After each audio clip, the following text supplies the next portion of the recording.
Hey, Kyle is wonderful here again with another wrestling review. This time it's Impact Wrestling's Against All Odds pay-per-view event, and it's from July 1st, 2022. So we are only, I think this came only 12 days after Slammiversary, which is probably the second biggest pay-per-view of the year for Impact behind Bound for Glory. So we're only 12 days out of that. There was not much time to get this card going. Go and check out my Impact reviews come leading up to this. We only had 2 weeks of build. So most of it is kind of holdovers from the stories that we already had or mandatory rematches of the titles that were just won 12 days ago as uh, Slammiversary. So it still looked like a pretty decent card. We kind of knew where a lot of things were going to happen because a lot of people had just won titles 12 days ago and probably weren't going to lose them tonight. But um, we'll see what happens here. And I did watch the countdown show, so I'm going to start with that. There's two matches on the countdown show.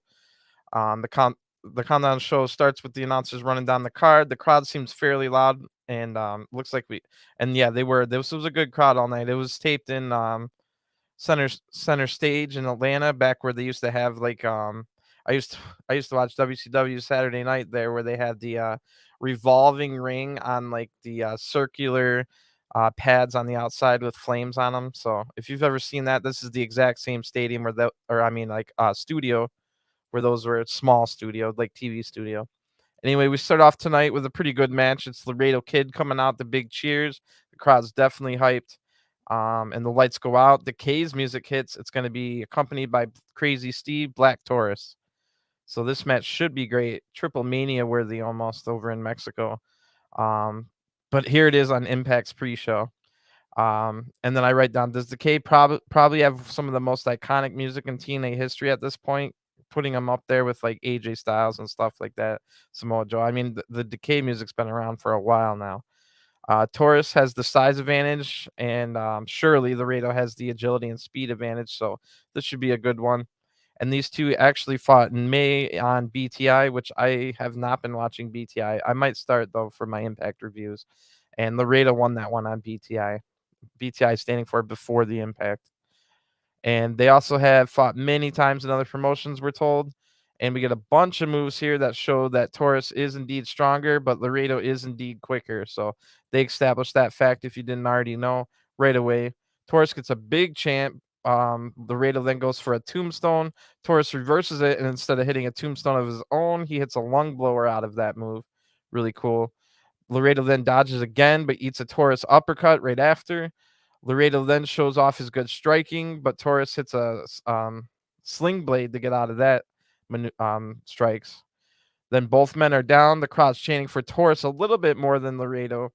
Eventually, Taurus hits gets crotched on the top rope, I should say, and then Laredo hits a diving cutter, who's to Taurus, who's straddling on the ropes. So that looked like a great move. We get a holy S chant from the crowd. Laredo then tries some more strikes and gets Taurus reeling. So Laredo kind of surprised me with his striking ability here.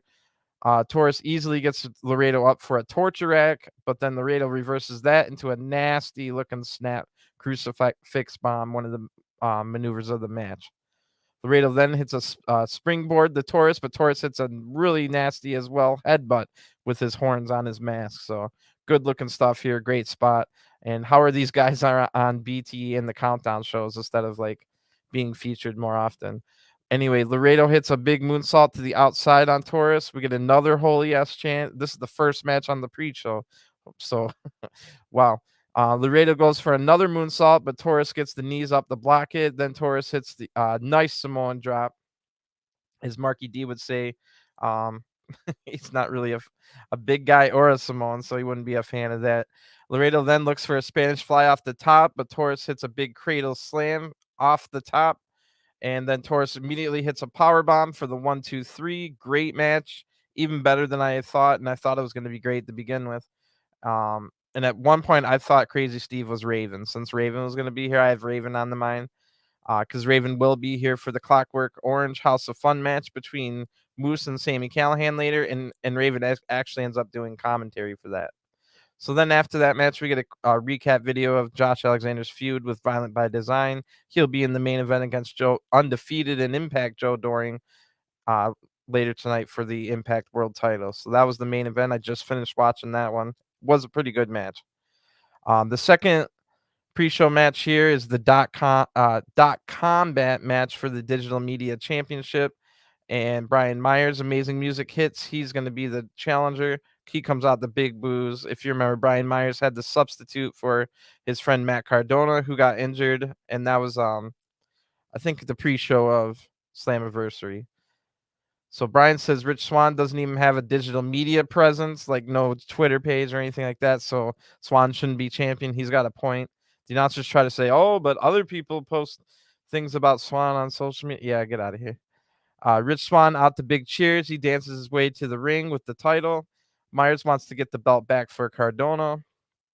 So Myers grabs the belt immediately before the um, match even starts from the referee, who was trying to show it off and tries to hit Swann with the title, but Swann ducks Myers' attack and knocks Myers out of the ring. Swann then jumps off the apron with a nice flip dive, flip senton, and then right away to the top to hit Myers again with a flip dive. So fast start here by Swann. Myers finds a keyboard and hits it over Swann's head. So I guess that's what a a dot combat match means. All the weapons are like computer based and stuff like that, which I didn't really care for. Um, then Myers finds a mouse, like you use on a computer, and hits that over Swann. I prefer, like, I was fine with that one match that had like the thousands of old cell phones in it, but now this is becoming a little too much. Um, so then there's like a streamer set up, like the lights and the monitor and stuff. So basically, it looks like what a streamer would have, and that's kind of laying all over the ring. Myers then uses a tripod mic stand, like the one I have right here, holding up my microphone as a weapon. The crowd rallies behind Swann at this point. Myers finds some more weapons, like a monitor and stuff, a couple more keyboards. And I think I write down in my notes, I think this is going to slightly take away from the Clockwork Orange House of Fun match later. And now that I've seen both matches, it kind of did. Like, having so much weird plunder in this match took away from the weird plunder match we had scheduled later on in the actual pay-per-view card. So not really smart here by Impact to have these two matches on the card. Swann then gets a wrist tied up with on the ropes with cords from the lighting equipment, so he's got both arms tied up on the ropes. Swann then fights back while tied up and hits a low blow on Myers. This buys Swann enough time to get free, then kicks Myers in the head a few more times. Now we get some pretty good looking jabs from Swann and a spinning back fist into a spinning back heel kick. Really good moves there. Myers kicks out of two off of all that. And Swann goes over to the weapons. Swann's stacking a tripod and some keyboards and then a monitor. When he puts the monitor on the stack, the two keyboards slide off, and everything he did was pretty much worthless. And it looked dumb. Myers then hits Swann from behind and gets a 2 count. Swann catches Myers with a Death Valley driver into those weapons stacked in the corner. And then Swann is about to wedge the monitor in between the middle and top rope, but the crowd boos this, so Swann quickly goes and hits Myers over the back with the monitor. The crowd cheers. Then Swann goes back to wedging it between the ropes, the monitor that is, and Um, Myers reverses the throw and throws Swann headfirst straight into the monitor. And this spot was elevated by the fact that, like, the ring, or like the little square that would be over the monitor where the glass would be is stuck around the head of Swann after that move. It looked really good because of that. And that was awesome. Swann is able to kick out two and then fires up. The fight spills out onto the ramp. Both men are hitting some good strikes now. We got Swann doing a handspring cutter on the ramp off the ropes. Really good move there. Swann throws Myers into the ring, then runs the length of the ramp and dives into the ring, right into a keyboard shot from Brian Myers to the head of Swann. Keys from the keyboard scatter all over the ring. Myers then hits um a cut lariat for the 1-2-3, his finisher. The monster lariat, I think it's called, and then a great Rikishi bump off of that lariat by Swamp. So Brian Myers is officially the new digital media champion after basically that keyboard shot changed the match, and then the monster lariat. So the crowd was really hyped for all the both of those pre-show matches on the countdown. Tom gets the crowd to get as loud as he can as he runs down the card for tonight. And then he tells us that the opening match will be the Bullet Club's Ace Austin and Chris Bay versus the Motor City Machine Guns. And I'm still, as good as that match sounds and ends up being, I'm still a little upset that we had that whole storyline on Impact where the Good Brothers needed two more partners and they didn't just ask their Bullet Club teammates Ace and Bay, which made no sense in my mind. But anyway, the pay-per-view starts with a really good video package hyping the card tonight, and we see a lot of highlights on there from Slammiversary. The crowd is super loud. So like I said, we're going to start out with that tag match. And Bullet Club's Ace Austin and Chris Bay out first. They both come out to Ace Austin's music. So I write down they definitely need some kind of mashup or come out separately or just come out to the regular Bullet Club music if they come out together. Because it seemed a little weak for Chris Bay to just come out to Ace Austin's music here. Anyway, my hometown guys, the Motor City Machine Guns, out next to Big Cheers. Alex Shelley, the night before this event, had a great match in Detroit, just 24 hours before Against All Odds. That was against Jordan Oliver and Nick Wayne. And then Shelley starts this match out in the ring with Chris Bay. Don't forget, last night we saw on Impact an amazing main event, 20-minute long main event, Chris Sabin and Frankie Kazarian, that Chris Sabin won. So Shelley starts this match with Chris Bay. Shelley dominates early and sends Bay out of the ring, who tags in Ace Austin. Shelley then tags in Sabin. We get big Sabin chants after his great main event last night, and definitely some Ace Austin chants as well. Ace and Sabin work some high-paced action now. This is really good, starting out strong. Ace counters to get some big kicks and a Mahi-Straw cradle for a 2 count. Then we get dueling chants for Sabin and Austin both. So there's a big Bullet Club country here. Shelley then tags in Motor City Machine Gun, hit a double team on Ace. Then Shelley then picks apart Ace and tags Sabin back in. They hit another double team move, another Motor City Machine Gun tag, and another double team move. So this time Chris Bay has to come break up the pin. Ace Austin was definitely in trouble after 3 double teams, and Motor City Machine Guns are definitely known for their amazing double team moves. So Bay buys Ace a little bit of time, but Bay eats a drop kick to the face. But yes, this bought Ace enough time to get back on his feet. Ace is on the apron and dodges both the Motor City Machine Guns with some great agility and kicks both of them. Bay then dives off the rope with a flipping senton on the both guns. And then now we're back in the ring. Ace is working over Shelley for a 2 count. Ace then works over Shelley's arm and uses the playing card to get a paper cut between the fingers, which I'm sure it wasn't real, but give me a chop before you. I'd rather take a chop from Gunter or Walter than get a paper cut between the fingers. Damn, that just sounds nasty.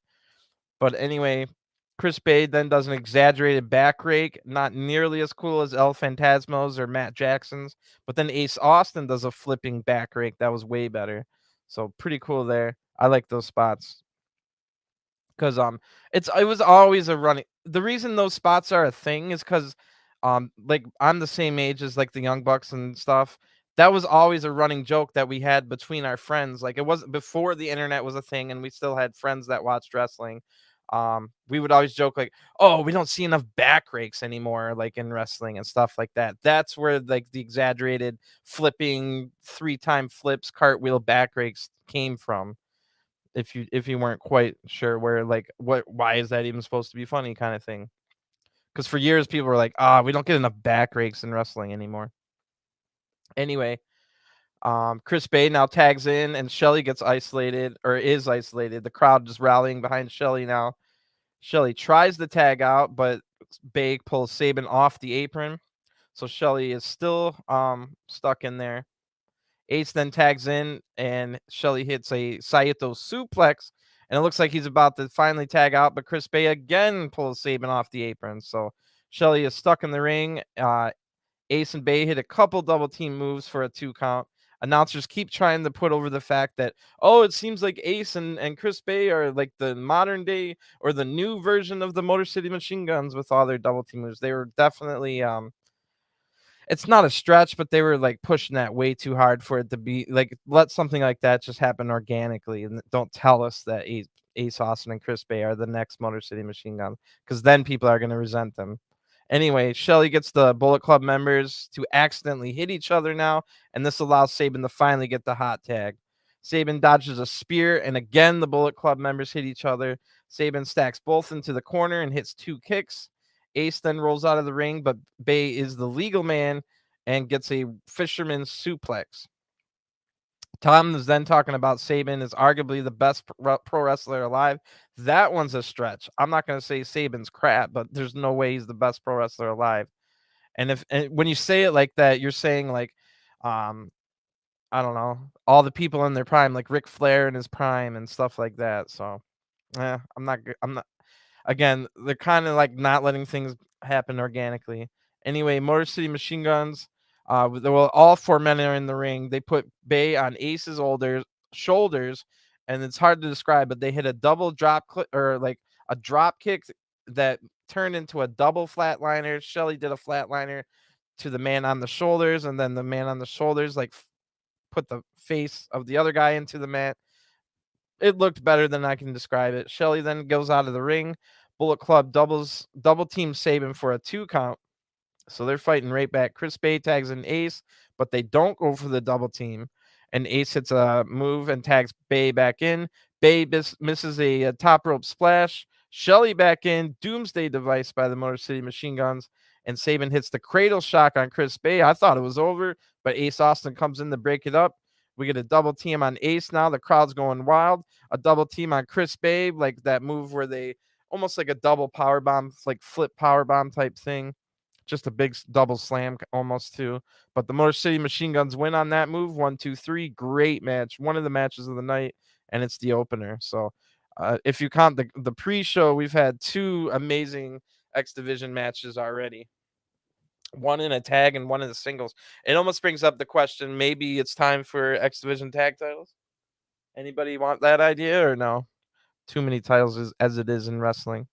So let me know on that one. But I wouldn't mind X Division tag title.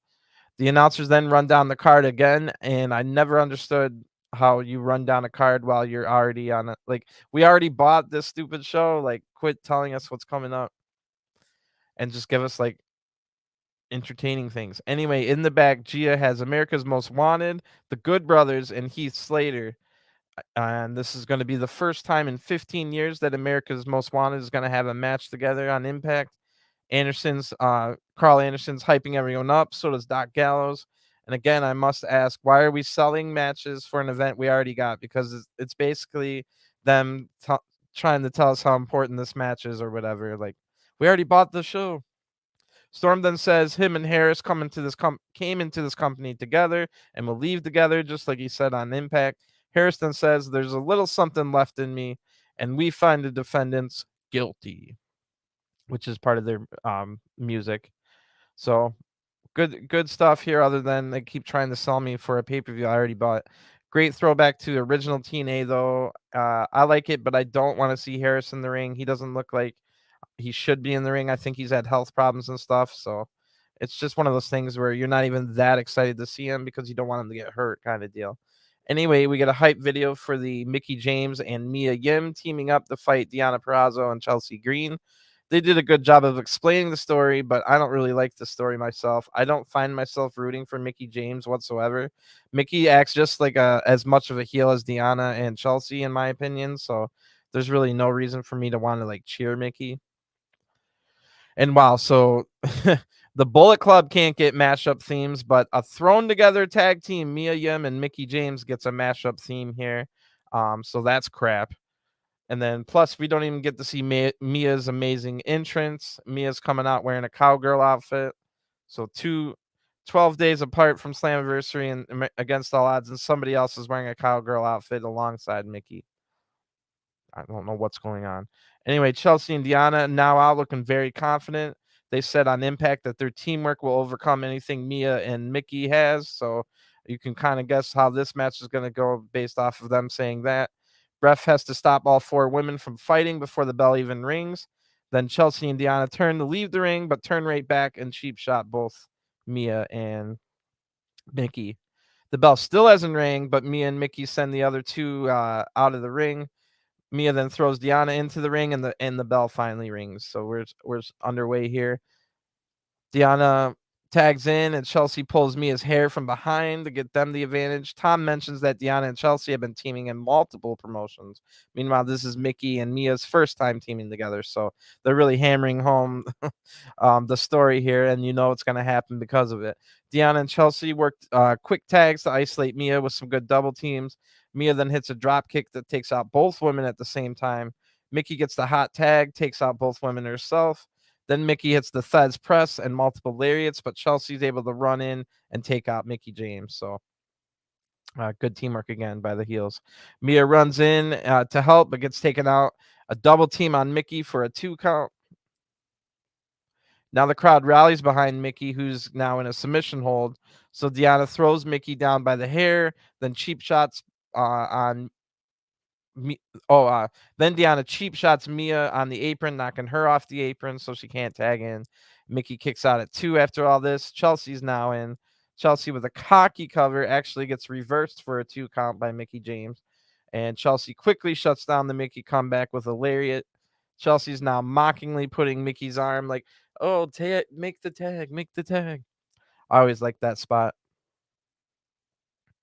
The Bucks did it even better on Rampage last night, where they took the guy off the apron and then they went in the guy's spot. They're like, tag me in, but they're the opponents. So they took it a step further last night. But I like this spot too. And the tag to Deanna now, who shoves Mickey to the ground with her foot. Kind of just, they're not even hitting moves. They're kind of just stalking her at this point, which is a mistake. Deanna puts the boots to Mickey as the crowd super rallies behind Mickey James now. So they really want Mickey to get that tag. Mickey's selling while being in the submission. Kind of just looks like she's smiling. So not a good selling face there for Mickey James, the veteran. For the record, I've loved Mickey James like her entire career. I'm just a little over it at this point. Like there's really nothing else to see her do. I've seen her do it all, man. And this current character isn't nearly as good as like any of the characters we had in the past from her. Anyway, Mia finally gets the hot tag when she gets tagged in and takes out both women, of course. Chelsea is the legal woman, if you didn't know, and Mia ducks an enziguri. Then Mia hits a DDT on Chelsea. Mickey back in with a Thesz press on Deanna. And the match is breaking down. We're getting towards the end here. Chelsea blocks an eat the feet attempt by Mia. Mia hits a bridging suplex for a 2 count. Then Mia tags in. Mickey tags in, I should say. Both Mia and Mickey climb to the top rope, about to hit like a double move off the top rope or something. But Deanna shoves Mia onto the ramp. And then a double team move by Deanna and Chelsea for the 1-2-3 on Mickey James. So they told us over and over again on Impact and during this match that this is exactly how it was going to finish. So to the surprise of nobody, the double team move and the maybe a little miscommunication cost them the match. So decent match. The right people won. Although Mickey's probably just going to win a singles match, whoever she fights in the next month or so, which she doesn't need the win, so hopefully that doesn't happen. Deanna motions that she wants a title. I'm assuming the world title, but maybe she's talking about the Knockouts tag titles. And then her and Chelsea celebrate as we go to the back, and we see Honor No More. They're mad that people keep trying to stop their message. They mentioned how they took out the Briscoes and Rhino. Eddie then says they are partners by chance, but like as in the other guys, but we all came together with a higher purpose. Eddie then tells PCO that PCO will not be a part of this match. Eddie's going to take his spot. Vincent objects. So Eddie takes Vincent out of the match and subs back in PCO. So there's been definite teases of PCO turning on Honor No More, and we'll see how that goes now that Vincent's the one that reanimated him from the dead, so to speak, storyline wise. So Vincent is looking out for PCO all the time. And potentially we could see Vincent and PCO leave Honor No More. So we'll see how this plays out. But wow, the next match could be the match of the night. Let's see how it goes. It's for the X Division title, which means we've had 3 amazing X Division X Division matches out of the first 5 if you include the pre-show. And let's see if this is better than Bullet Club versus Motor City Machine Guns. Trey Miguel's out first. He's the challenger, former champion himself. Big cheers for him. Speedball Mike Bailey out next, the new champion, only won the title 12 days ago. And Speedball never gets the massive cheers he deserves when he comes out, but almost every time that he finishes a match, he gets a standing ovation. So, I mean, they'll learn who he is eventually. Because he is Speedball Mike Bailey is one of the best wrestlers of 2022. That's not just blowing smoke up TNA's or his ass. Like he's been all over the world, like just having crazy matches. The guy never has a bad match. So it would definitely be a shame if Speedball loses the title in 12 days. So there's really not a ton of drama. You don't really think Speedball's going to lose. Speedball goes for the handshake at the start, but Trey yells at Mike and throws him out of the ring. So a little heelish there, but he just wanted a handshake. Anyway, Trey hits the dive to the outside, and we start quickly here. The action spills out onto the ramp now. Trey kicks Mike right in the face. Mike goes into the ring, but tries to springboard back, taking down Trey. Sometimes it writes it as try, sorry. But Trey hits a springboard back in and takes down Speedball. Kind of hard to explain, but good move. Like all these moves, like if you don't know the setup, there was a ramp that went right up to the like apron, like there wasn't any steps or anything. So the ramp was like parallel. That's kind of how we got some weird moves all night. Anyway, um Speedball takes control and hits a perfect moonsault from the top rope to the outside. And the announcers note that he does all these like springboard moves while in having bare feet. Speedball does, which can't be comfortable. Anyway, Trey counters once they go back into the ring, and Speedball grabs the knee. So I'm sure this is a storyline injury, but Speedball's just grabbing his knee, really hurt on the knee now. And Trey starts to work over the knee, slows the pace way down. Speedball tries to strike and slap his way out, but is successful. I'm sorry, is successful. So he strikes his way out. Speedball buys a little bit of time and then goes after Trey Miguel's knee. So both men going after the knee. We get a dragon screw leg whip by Mike Bailey, and then a great looking death lock on Trey's legs. I don't know the exact name of the move, but it looks like one of those death locks on the legs. Trey then gets to the ropes, but the damage is done. Both have hurt knees now. So that's the story of this match. It's a X Division title match with guys that can do all kinds of crazy things, but now both of them have a bad knee. So that changed the how this match was going to go, and they did a pretty good job telling the story throughout. I did like this match. So Speedball then gets some massive kicks on the Mike's knee, stops the momentum. Speedball's got it now. Trey dodges a flip and goes back to work on Mike's knee. So momentum switching back and forth, both men going after the knee, and now both men are down holding their knee. The crowd rallies behind both as both are baby faces. The crowd doesn't really care who wins. And Trey hits a cradle suplex, but doesn't even try for the pin because he's hurt too bad on the knee. Speedball gets back up in charge until he tries to hit a standing moonsault, but Trey gets the knees up, and of course, this is that the ultimate weapon or whatever moonsault. So the standing moonsault that he does like a 1.5 rotation and lands on his knees. So both the knees of Mike Bailey and the knees of Trey went bam. Both of them are on the ground and screaming in pain on their knees now. I mean, about their knees. So really, really good storytelling in this match. But crowd rallies again, trying to get both men to their feet, where both of them have a leg that's pretty much useless now. Each tries to kick the other's knee, but each one collapses after trying the kick attempt. So really, again, great storytelling. They're trying to kick each other's knee back and forth and then selling their own knee. It could have looked better, but I appreciate what they're doing on the storyline. Like it was like the spots were a little weird. And then Trey hits multiple strikes, but Speedball rolls through on a sunset flip. Big kick to Trey, and then that moonsault knee drop again, the ultimate weapon. This time, um, Trey hits Trey's back, so it is successful this time. But both are struggling to their feet, as of course Speedball just uses knee again. Speedball's looking for a spin kick, but Trey catches it. Mike then kicks out and hits a massive brainbuster right after that. So Speedball slow to capitalize again. He can't make the cover. His knee hurts too bad. Trey misses a top rope Meteora and lands knees first right on the mat. So again, they keep trying knee offense and then failing and then hurting their knees even more. So it's a little weird as to why they would keep doing knee offense, but It is what it is. That's the story they wanted to tell. Speedball, um,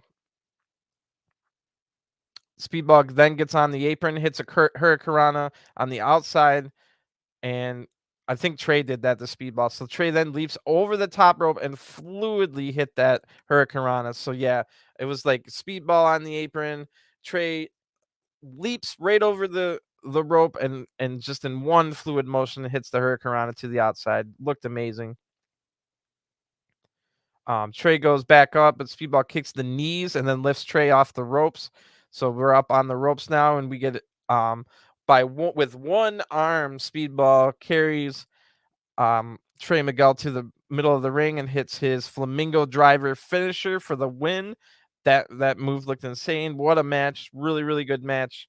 I like the fact that they just didn't do like the X Division Spot Fest and wanted to tell a story, and they did a good job of telling the story. And it's not a story we see that often with both knees being hurt, and then they both tried knee offense. But every single time Speedball gets a muted reception when he comes out, he usually leaves with a standing ovation. So that's the mark of a good wrestler, an up and coming wrestler. People don't might not know my name when I come in, but they sure know my name when I leave, kind of deal. So great stuff there. I can't wait to see where Speedball Mike Bailey goes next, and I hope he has like a really long reign with some great matches. I would love to see him. I think Saban should probably be the number one contender after beating Kaz last night. But you've got people like Chris Bay, Ace Austin, and Macklin around too. So no shortage of people to fight. We get a hype video for the Knockouts tag title next, and they show us how Taya and Rosemary won the titles at Slammiversary from the influencers, and then Madison Rain hurt her nose, so then Giselle Shaw is now going to fill in for Tennille Dash, for Madison Rain and teaming with Tennille Dashwood. I think this is their mandatory rematch, the influencers, but maybe they can get out of this by saying it's not our mandatory rematch. Madison Rain wasn't even in the match, so they are going to get a tag title, however, or shot. Giselle's out now with the rest of the influencers and the influencers music, so no separate entrance. Giselle's wearing like a trans flag outfit. She revealed, I think just this last week, that she's a trans woman, if you didn't know. And then Taya comes out the big cheers, and I'll say it every time. Taya's always a heel to me. I can't stand her. I'm not going to say she's terrible in the ring. I just don't like her. And Rosemary now comes out the big cheers. Second time we get to hear the Decay music tonight. So Tom brings up, we saw last night on Impact that Father James Mitchell, all that stuff, and basically Rosemary summoned Mitchell's because she wants to find Havoc, and she gave along the message to give the Havoc that all hands on deck. So I'm pretty sure that means that Rosemary knows that Ty is going to turn on her at any second, and she wants Havoc around for when that happens. But we might get the story where Havoc's like, bro, you moved on so fast from me to a new partner already, like kind of deal. So we'll see where that goes. Ty and Giselle are going to be the two that start out this match. And we get a really sloppy stomp by Taya that looks like it hurt bad, like right at the bat. So didn't look good. Giselle punches Rosemary on the apron, but Taya then hits Giselle and is able to tag in Rosemary. So Rosemary's now talking trash, but Giselle pokes the eye and tags into Neil. And if you don't know, Tennille's formerly known as Emma. Rosemary's now able to take down Tennille and tag in Taya. So we got some quick tags, good action so far. They hit a double team move on Tennille for a 2 count. Giselle now distracts Taya just long enough for Tennille to get the tag to Giselle. Giselle comes in with some major aggression now. So I love seeing Taya get beat up by somebody with the same aggression that Taya has. That was nice for a change. Tennille nearly breaks Taya in half across the ropes. That was a good looking move. Giselle and Taya then slap each other's chests for a while. Giselle keeps the intensity up with 3 European uppercuts. Taya is able to kick out at 2. The crowd's now chanting for Taya, who hits a suplex to buy some time. Both women tag out, so Rosemary comes in and takes down Tennille and hits a sling blade, then an exploder suplex. And Rosemary is able to take it to Tennille here, who kicks out at 2. Rosemary's on fire, but Giselle throws her off the top rope. And then it gets wild. Giselle goes onto the top rope and hits a corkscrew 470 splash. 2 full rotations sideways. So not a flip, but like a corkscrew roll. and Giselle just completely misses the landing and falls face first on the knees of um, Rosemary. So I'm assuming she wanted to just splash like with the chest to land on, or like the stomach to land on the stomach of Rosemary, but instead it was face to knees, and that must have hurt and it looked terrible. But the 470 two rotation corkscrew part was pretty cool, but she didn't even come close to landing it on her destination. Anyway, Tennille gets a 2 count off of that because Rosemary still had to sell it. The crowd super rallies behind Rosemary now. They love Rosemary and want her to get up. Tennille misses the spotlight, and that's her finisher, and Rosemary tags out. So we got a missed time double team by Rosemary and Taya. It looked a little sloppy again with a couple sloppy moves in this match. Giselle in the breakup that pin on the double team. Giselle then gets thrown out by Rosemary. Taya then gets tripped up by Madison Rain on the outside. Terrible ending now. So to show us that Tennille and Giselle don't have the chemistry as a team. So again, with the we got two knockouts tag titles. I mean, two knockout tag team matches out of the last 3 matches, and both have, oh, they don't have chemistry. Let's show them that we don't have chemistry. So Tennille's calling for Giselle to get over here so we can hit this double team move. And it lasts for ages. Tennille looks super dumb. I hate this ending. Taya just rolls up Tennille for the 1-2-3. Super lame ending. It's not like Taya and Rosemary have a ton of chemistry either for them to be like, oh, let's show that Giselle and Tennille doesn't have chemistry, when we already did that in the previous knockouts tag match. That was the same story. So not a good ending here. And not a good match either. It was kind of sloppy throughout. But Madison rushes Taya and Rosemary from behind with some of the weakest strikes I've ever seen. And I can't believe that Tennille's still employed by this company, to be honest. I mean, not Tennille, but Madison Rain. My God. Tennille's great, but Madison Rain is terrible. And she must have blackmail info on somebody. Anyway, Giselle and Tennille finish the job by leaving Taya and Rosemary laid out in the ring. They go to leave, but then Masha Slamovich's music hits.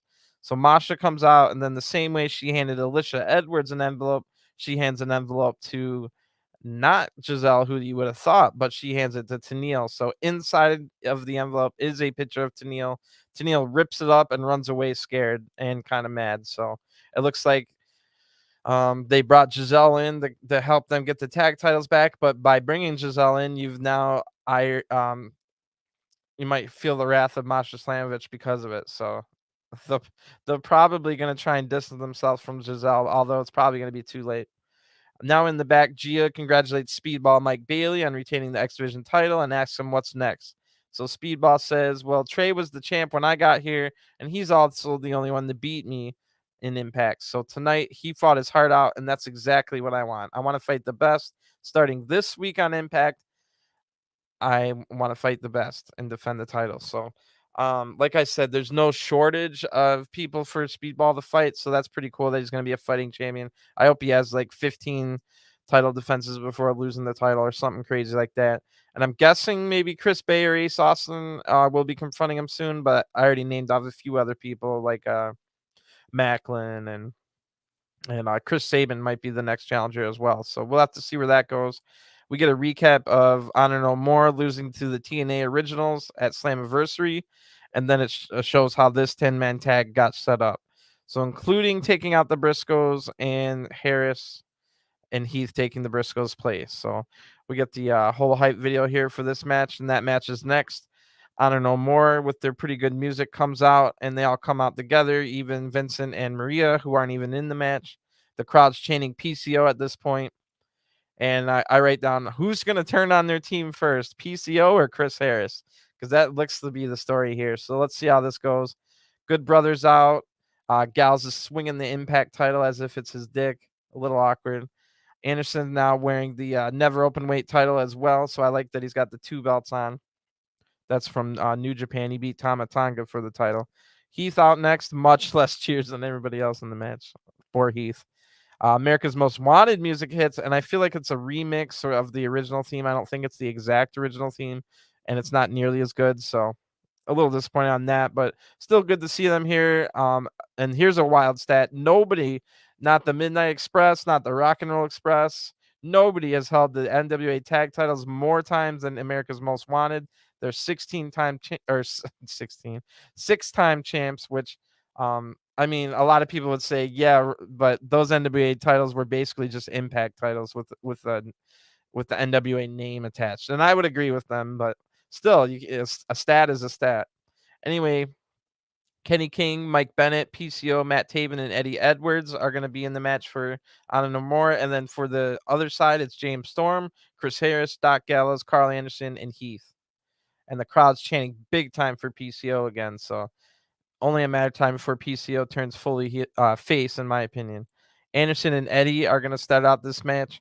Anderson takes him down with a low drop kick, and then Anderson wins a striking exchange and goes to tagging Gallows. So they hit a double team move. Gallows is looking skinnier than he's ever been, so definitely been putting in the work to improve his cardio and last as long as he can in his career. Eddie then pokes the eyes and is able to tag in Matt Taven. Gallows hits multiple elbow drops on Taven, then tags back in Anderson. They hit another double team move, and the crowd's loving it at this point. Heath now in as Taven's getting isolated. Heath hits 2 running forearms and a spear, all 3 of those in the corner to Taven. We got 10 mounted punches now by Heath, and then he thrust his groin in Honor No More's direction right after that. That was funny. Taven is now able to counter a move, and he tags out to Bennett. Taven stays in to hit a missile drop kick once Heath turned his attention over to Bennett. So Taven takes out Heath with a missile drop kick. Bennett now works over Heath for a while and tags in Kenny King. Kenny King keeps his offense super quick. I like the stuff that Kenny King did here in this match. Heath almost tags out, but a really nice drop toe hold by Kenny stops Heath in his tracks. Eddie's now back in. He's super isolated. The crowd rallies behind him, and he fights back, hits a snap power slam, and is able to tag James Storm. So Storm comes in with some great fire. You know, this man knows how to do a hot tag very well. So he does very well. Really good looking hot tag here. Kenny and Bennett run in, but Storm takes them out. Storm holds on to Bennett and then tags in Harris. And it looks like for the first time in 15 years, we'll get to see some America's Most Wanted double teams. Great stuff here. Great nostalgic stuff. The crowd chants, "You still got it," to the 48-year-old Chris Harris. The match, of course, then breaks down. Honor No More stand tall in the ring after the big brawl. And PCO chant again as he finally gets tagged into the match. PCO picks apart Storm with some slow strikes and then a big reverse DDT.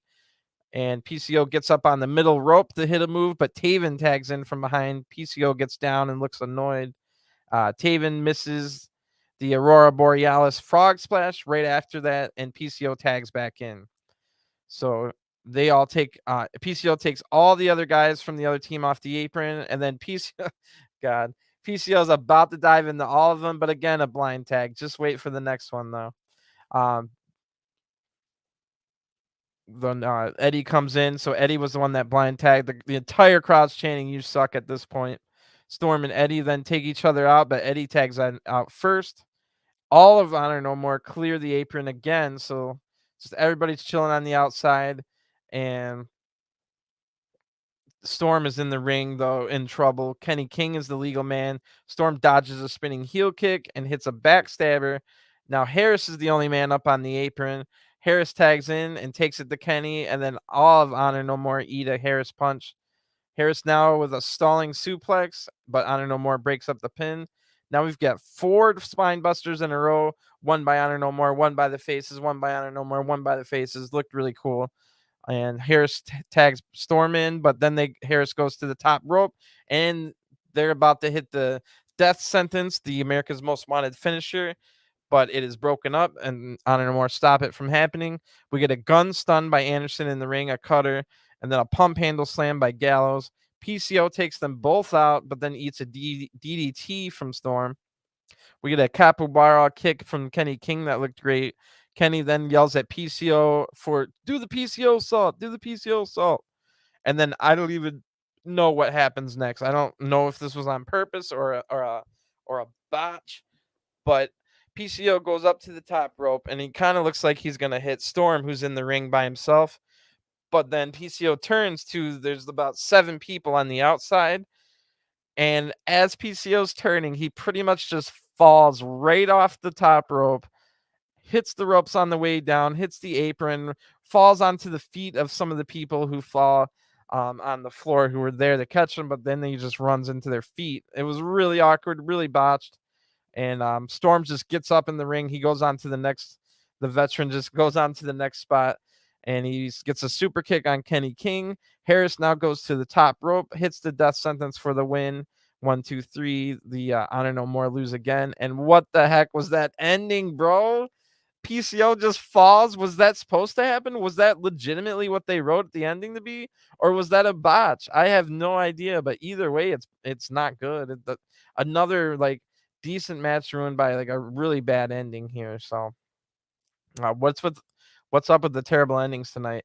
Anyway, in the back, Gia's with Rich Swann, who lost his title on the Countdown show. Remember, Rich says, "Of course, it was disappointing. Nobody wants to be a short-lived champion."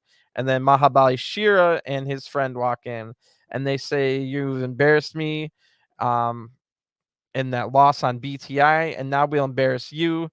Mahabali Shira stares down Rich Swann, and Swann says it's going to be big game hunting season, and I'm going to poach a lion, which is the nickname of Shira. So I'm not looking forward to that feud whatsoever.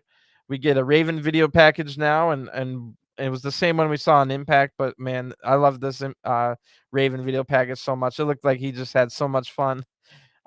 Really good package. Raven looked like he was loving that. So that match is going to be next. Tom tells us we haven't seen this Ravens Clockwork Orange House of Fun match since 2009, just before Hogan and Bischoff came and ruined TNA. So Raven's music hits, and I mark out inside, but I'm pretty sure Raven is wearing Uggs. If not, they're just boots that kind of look like Uggs, but wow. Anyway, Raven's going to be on commentary, and this is going to be one-liners galore, but he is kind of quiet during and at one point, Raven's like, "This match doesn't even really need commentary, does it? It's so intense and stuff like that," which he was right. So Raven was kind of just laying off because I felt like it wasn't like Raven's goal to go out there and not say much, but I think Raven decided that it was better to just lay off and let the action speak for itself, which he was kind of right about. So we didn't get one-liners galore like I thought, but still some funny lines. And we're told that Raven has been in 7 of the 10 House of Fun matches in the history of TNA/Impact. Raven then says Sammy modified the House of Fun match a little bit more to make it even more fun. I don't know exactly what that means. I think it means like specialized his weapons that are. So the main point of the match is that there's a chain going around the ring, and attached to the chain are a bunch of different weapons. And of course, it's no disqualification, street fight type deal. But here the weapons are like strewn about for you to grab. So Sammy's about to make his entrance, so like everything's all quiet for a second, and somebody in the crowd yells, "Where's Perry Saturn?" Which I thought was pretty funny. There's no way Raven wouldn't have heard it. I wish he would have said something about it. Anyway, Sammy makes a pretty cool entrance, but I'm not a fan. Kind of like Taya Valkyrie. I don't think he's terrible, but I also don't think he's someone I ever want to root for. He should definitely always be a heel. I get some people like him and stuff like that, and they want to cheer him, but he's like Moose. On the other hand, he could beat up Josh Alexander's entire family, and I would still cheer for Moose. So that's just like how it goes, I guess.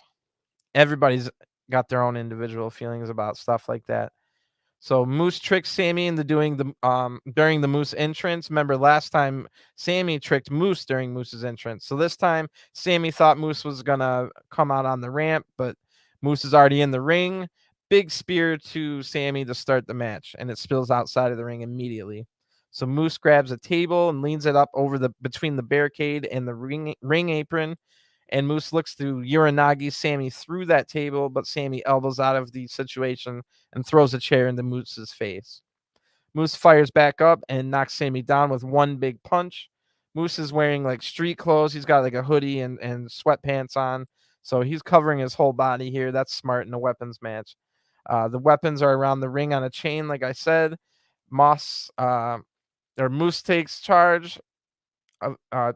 Moose takes a garbage lid, I should say, and hits Sammy with it. Then Moose charges Sammy and gets back body drops out of the ring and right through that table. So usually when they do like a tease a table spot and go back to it, there's usually like 8 9 minutes that passes by and you forget about the table. But this one there was only like a minute that passed by, so it seemed to me like it was a little too early to go through the table. But it is what it is. It looked all right.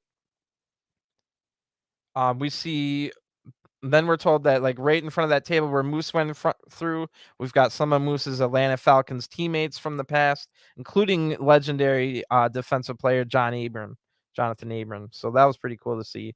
Raven then asks, "Well, why are we talking about football?" Which is a classic, like, grunge punk guy. Like, Raven's never, or at least the character Raven, has never watched or cared about one sporting event ever in his life. Adore is now leaning against the corner of the ring. Yes, Adore. And part of a steel fence, like a chain link fence, is leaning against another corner of the ring. And this is where Raven says, "Well, this match doesn't even really need commentary, does it?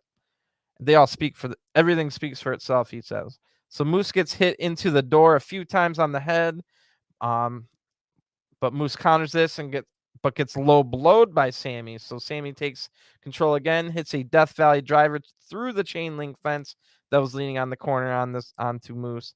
Sammy then pulls down a for sale sign, but takes him like a full 10 seconds to pull the damn sign off the chain. I get that you don't want the weapons to start falling mid match, but wow. He hits Moose once with the sign and then tosses it away. So it took about 5 times as long to get the sign down than it did to use it once. Sammy then pulls a trash can lid down, or like a whole can, but it takes him about 5 seconds to get this one down. So awkward stuff here.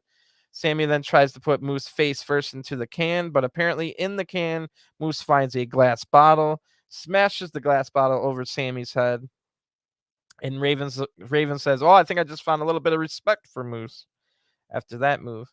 So Moose now uses a shard of that glass to cut open Sammy, and Sammy either actually got cut by glass there, or more than likely, Sammy bladed just before this and had it timed so freaking perfectly so that the blood started trickling down as Moose is going across with the fake glass or whatever. So that looked really good. Moose then sets the door up in the middle of the ring on top of 2 chairs, and Moose puts Sammy on the top rope in the corner and looks to put Sammy through the door, but Sammy bites Moose's face to block it. However, Moose just says, "I'm gonna slam you through this door anyway." Choke bomb Sammy through the door, and I never think door spots look any good. So I didn't think this one looked any good either. But I guess door spots are here to stay. And to be honest with you guys, I haven't popped for like a table spot in years. I've seen people go through tables like hundreds, if not thousands of times in my career now. And nothing's ever going to beat Bubba Ray going through like 2 of them.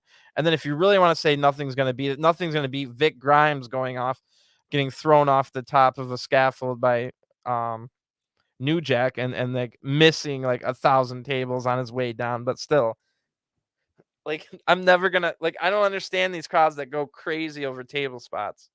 To me, it's just like, eh. But then again, people love to go watch 4th of July fireworks.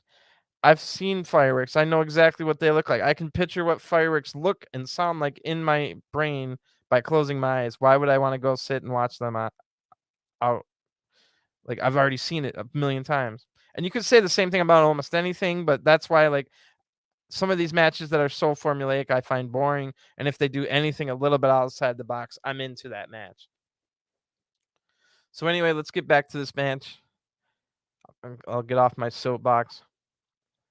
Let me just find my spot. So, like I said, I don't like the door spots. Moose wins this exchange and slams the door half over Sammy's head. So the two of them had a half of the door and were like fighting like it was a sword fight. That was a little cooler looking. Then Sammy gets the door half smashed over his head, and you can see the door obviously is just like pieces of cardboard, and it looked terrible.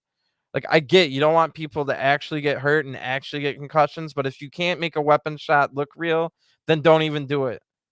Don't have a door involved if it's going to look like trash, like a piece of cardboard every single time, and take away like from what they're trying to do.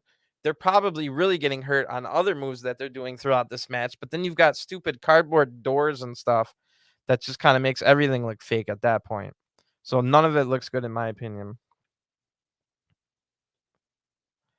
Um, Moose then wins the exchange and slams that door over Sammy's head. Like I said, Sammy battles back, but Moose now has a staple gun and he staples Sammy's yam bags.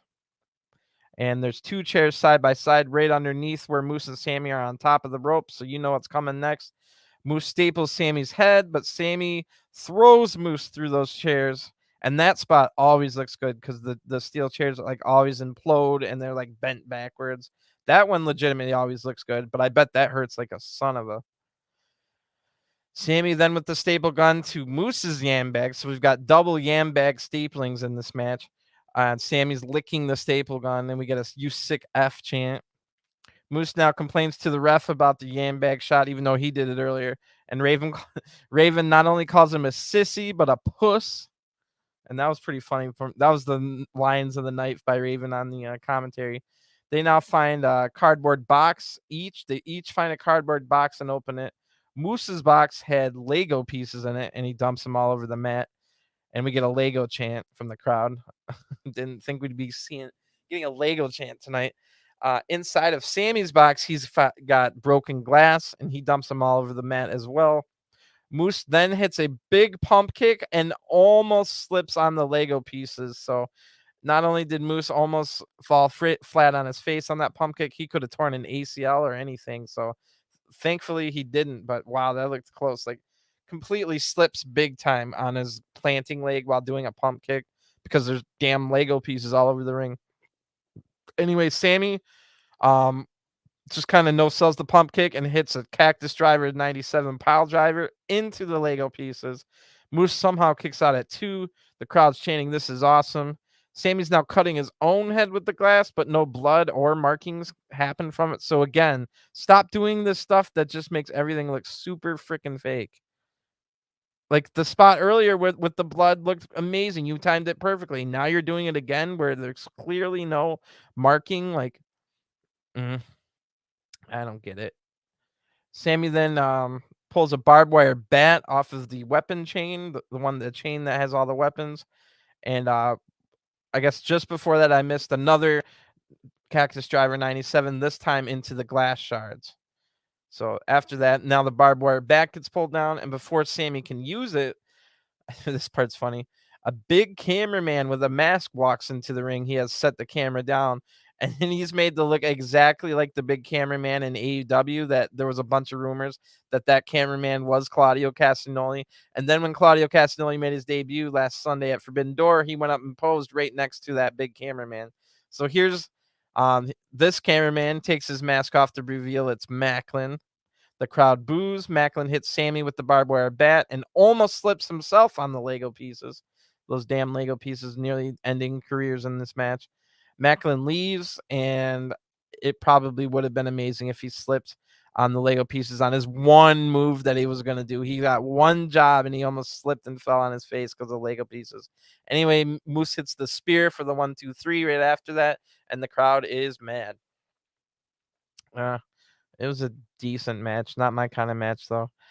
In the back, Gia tells us that she's with Heath, and she says it must feel good to get some retribution on Honor No More. Heath gets really mad and explains that after all Honor No More did, that's not even close to retribution. I'll take them all out one by one until I cut the head off the snake. And he's yelling, and Gio looks shook and scared and wants to be anywhere else in the world right now. So pretty good segment there. Now we got a video package. We only got the two title matches remaining. It's the Knockouts title and the World title. So first it'll be the Knockouts title. We get a video package about the amazing Queen of the Mountain match. My match of the evening for Slammiversary for sure. And Jordan Grace won the title in that match. And then we also see Jordan beating Savannah Evans on last night's Impact. Excuse me.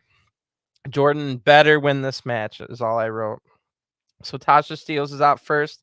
Tiny amount of cheers, but really no boos either. So, and she is the heel in this match. Savannah Evans is out with Tasha.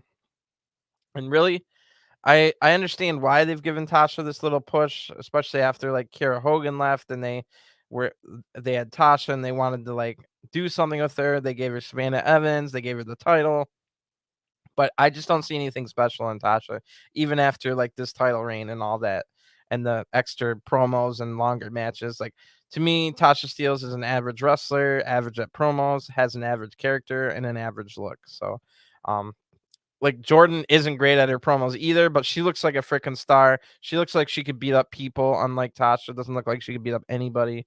So I'm interested to see how the wrestling is in this match. But I wrote down famous last words. I said, I hope it's not all story based with a ton of cheating and Savannah Evans distractions.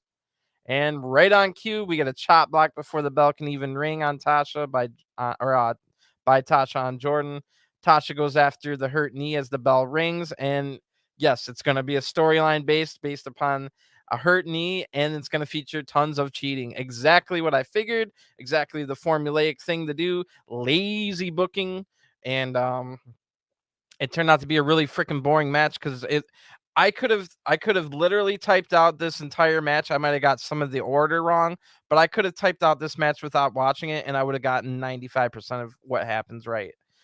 And when you're that formulaic, it's a bad thing.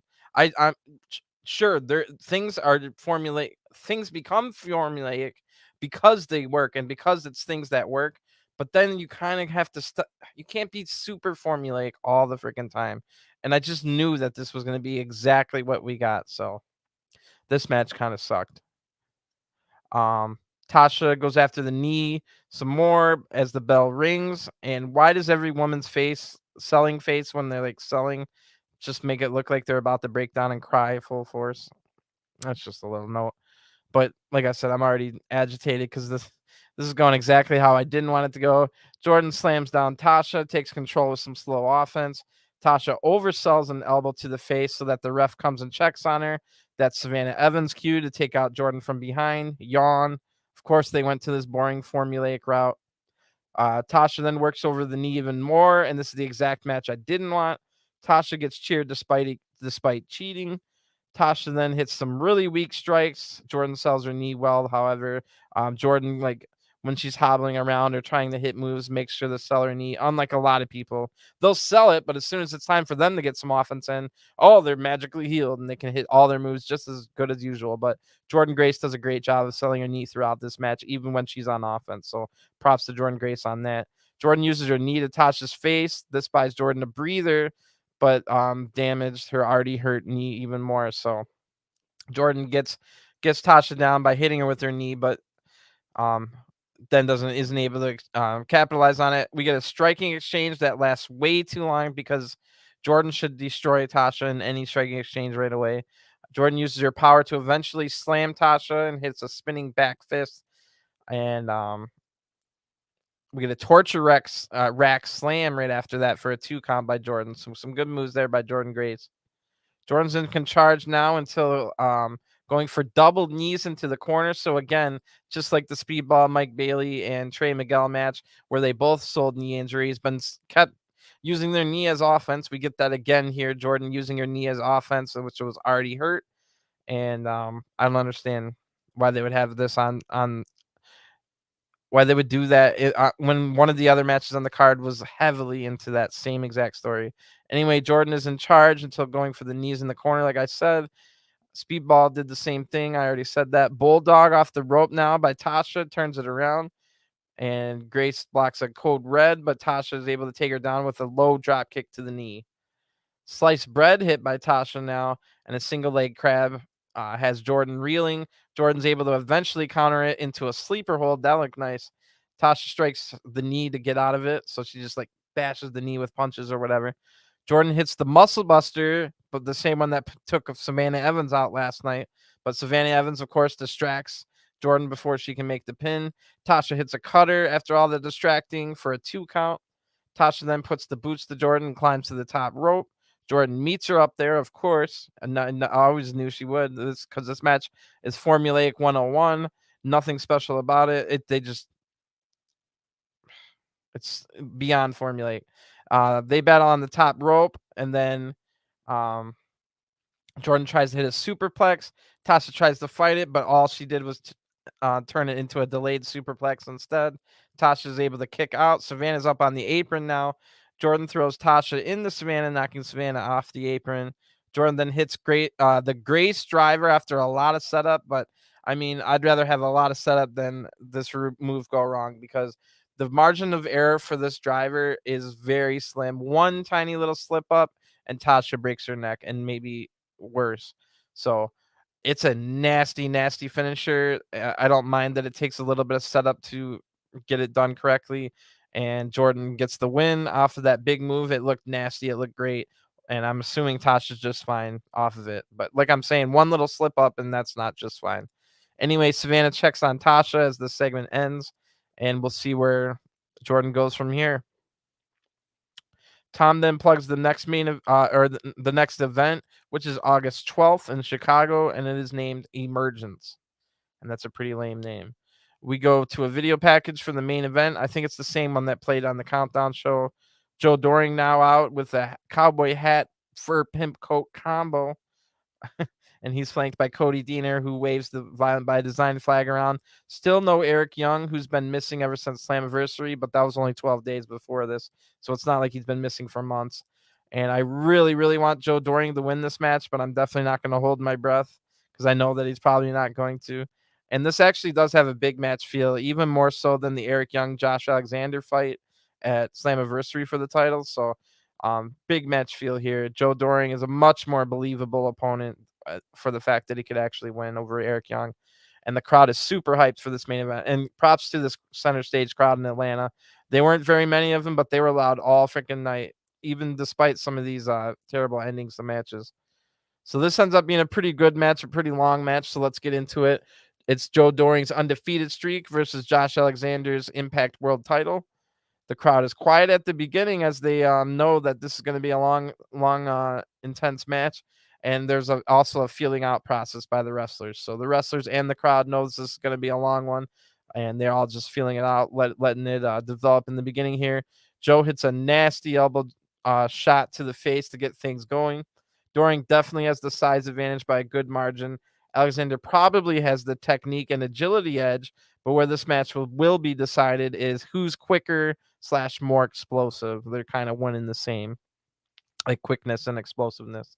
So we'll see. Whoever has the edge in that will probably win this match.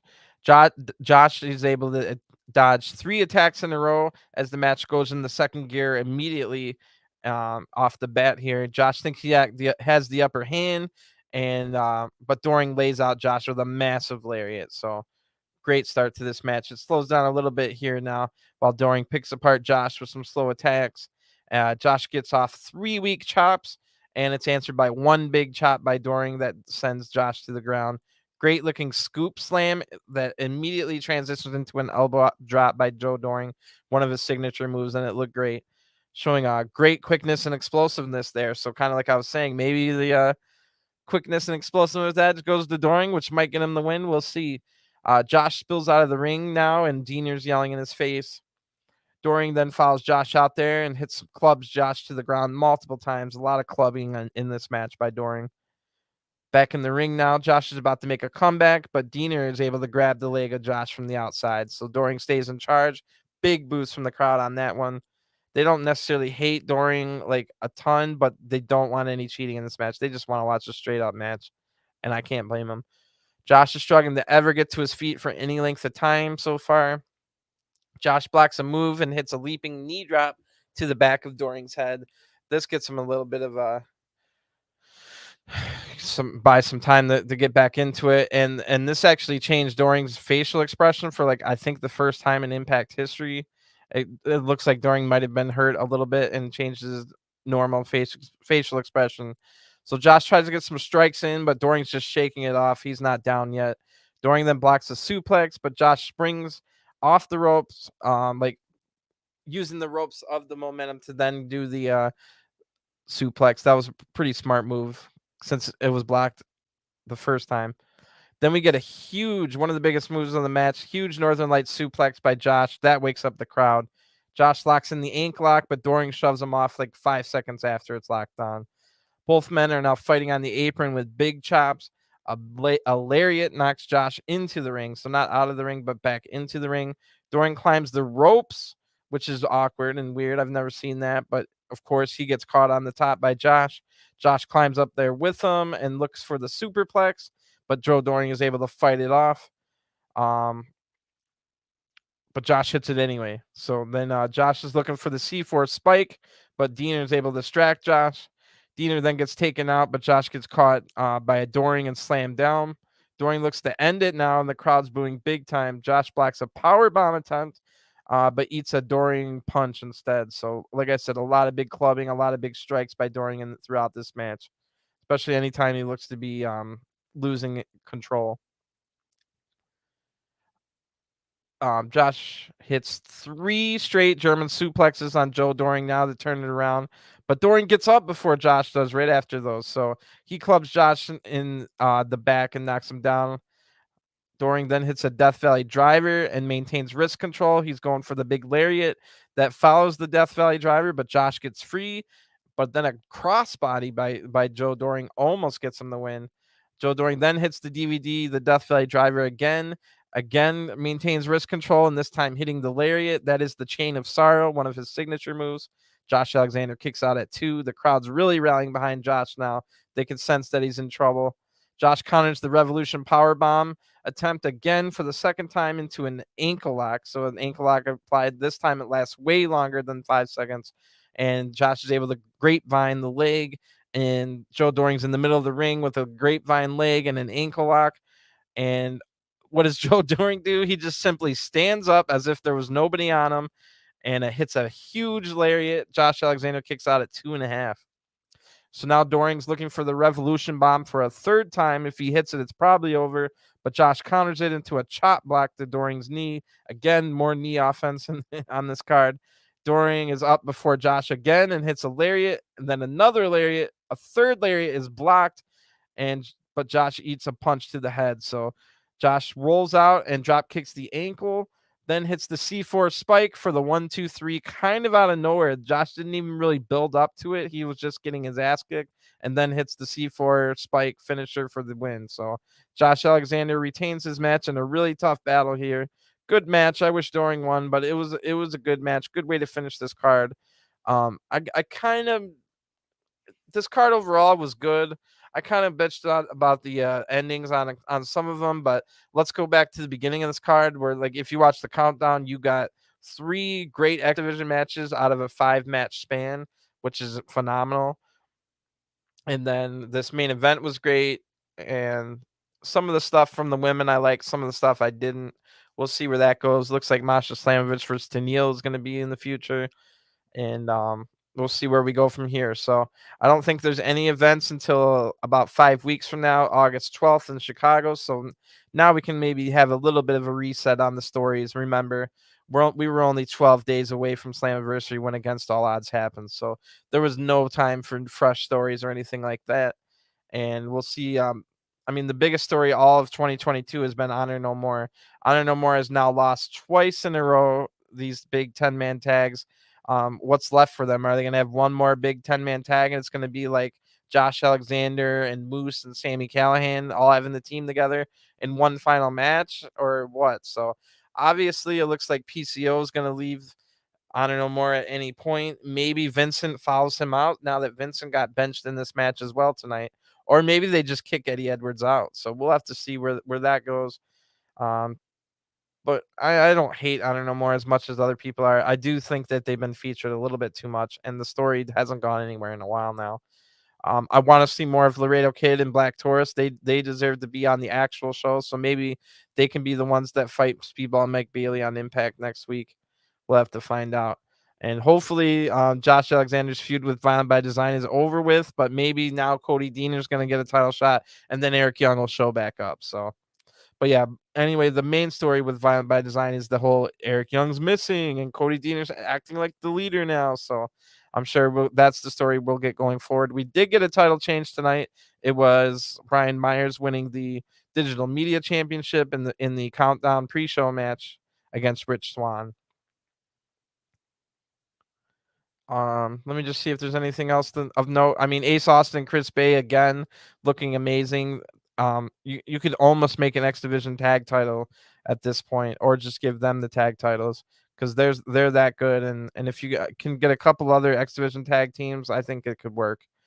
Um, because you got like Black Taurus and Crazy Steve could be a low level X Division tag team, and bring in a couple more and pair up some of the guys that they already have on the roster. Get Trey Miguel back with Zach Wentz, and they can reform the Rascals. So it gives people like, if because what I want is Mike Bailey to be X Division champion for like the next year and just have banger matches, defend the title like 15 times against 15 amazing different opponents, or a couple times like in multi-man matches. But the rest of the X Division guys can then have tag title stuff. I know it's like a crutch to use titles instead of writing stories for people, but I don't trust wrestling companies to write stories for people anymore. So I would just prefer them to have a title, and then they can at least have a story. But yeah, we'll see where that goes. Good stuff overall from Impact lately. I'm looking forward to their shows. I was looking forward to this Against All Odds pay-per-view and stuff like that, even though it was only 12 days after Slammiversary and it didn't have much time to I was still looking forward to it.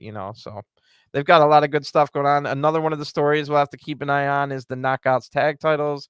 It's only a matter of time before Taya Valkyrie and Rosemary break up, or maybe Havoc comes back and she's the one that turns on Havoc comes back and turns on Rosemary. So that's another story we can keep an eye out for. But other than that, I'm going to get going. I will be back tonight with the Money in the Bank review, and that only starts in a few hours. So I'll be back tonight with that, and maybe I'll be back tomorrow with anything else, or I might take tomorrow off. So anyway, you guys have a great one. If you're an Impact only fan, I'll see you guys again on Thursday night, and we'll talk about what happens on Impact. So thanks for tuning in. Have a great weekend, and I'll talk to you again soon. Peace.